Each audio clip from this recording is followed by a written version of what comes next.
Good morning, everyone. Good morning, Rabbi. Rabbi. We are learning Mishnah Beitza, Perek Dalet, Chapter 4, Mishnah Dalet, Mishnah 4. It is forbidden to make a utensil on Yontif. That would be a tolda. That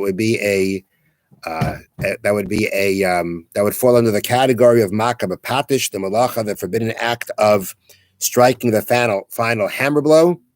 And we're going to have cases in the Mishnah that would seemingly be some situations where it would be a Torah prohibition of making a utensil on Yontif, and an example that is a rabbinic prohibition. And when we talk about make, that means any object made to serve a specific purpose. That's called a kli. Doesn't necessarily have to be metal or look like a cup, or it's anything that serves any object made to serve a specific purpose. That falls into the category of a kli, of a utensil. So Mishnah Dalet reads, "Ein peichsin es haner." We may not hollow out a lump of clay to form a lamp. Meaning, you take a clump of clay, and you take your fist, and you dig your fist into the clump to form a hollow. So you can't do that on Yontif, because by doing so, you're making a utensil. You're making a lamp. A lamp meaning the kind of it's made out of clay. You put the oil in with the wick, and that's your lamp. So the lamp before you add the oil and the wick and light it is a clay that you hollow out. If you do that on Yontif, excuse me, that is considered making utensil forbidden to do. Now, it's interesting. That would sound pretty simple, right? Why would you think otherwise? I mean, you're making a lamp. Mm-hmm. Why would you think that it's not a problem? And I saw that, when it comes to the laws of tumah and tahara, meaning to make it susceptible to become impure, you actually have to go through one more step. Meaning a lamp doesn't just stop by taking a piece of clay and hollowing it out. I mean, it could stop there, but you know what you also do usually after that? You put it what's called a kiln, Kiln. Kill. You basically you put it in a fire to harden it.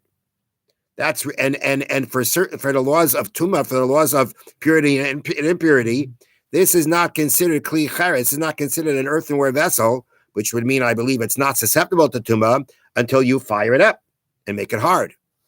So the Mishnah is telling us that even though there's one more step to do here, nonetheless, for the purposes of Yontif, meaning regarding how far can you go on Yontif, you can't even go as far as just hollowing out the clay.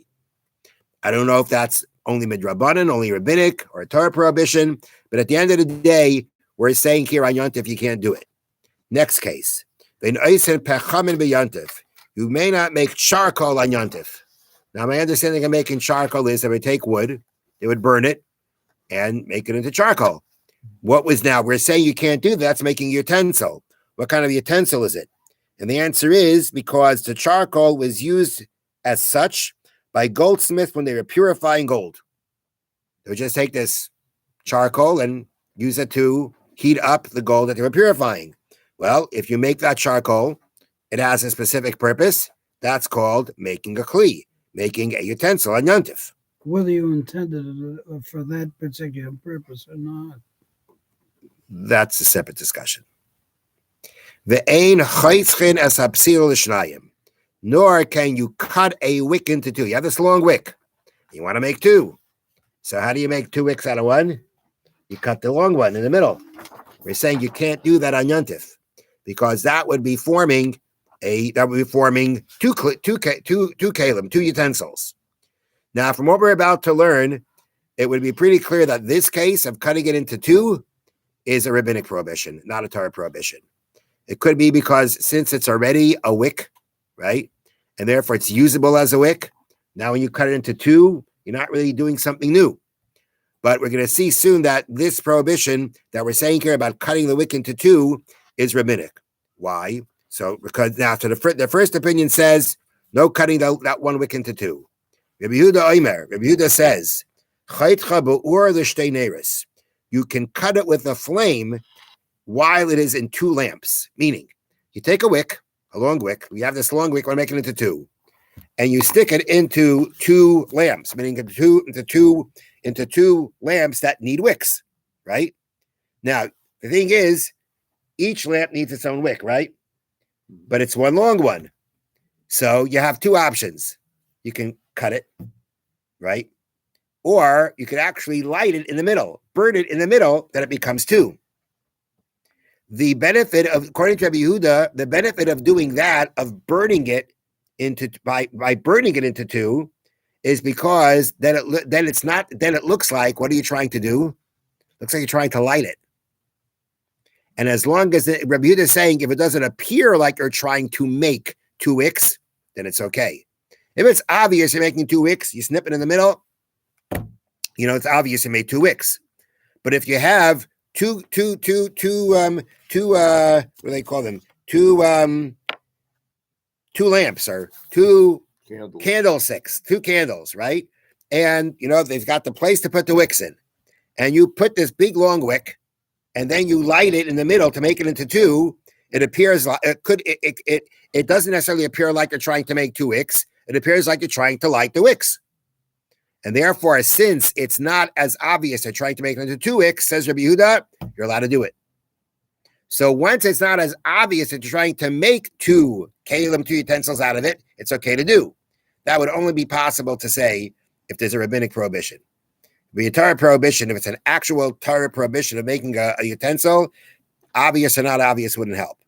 So it must be that essentially it wouldn't be a problem cutting one wick into two wouldn't be a problem of making a utensil from a Torah point.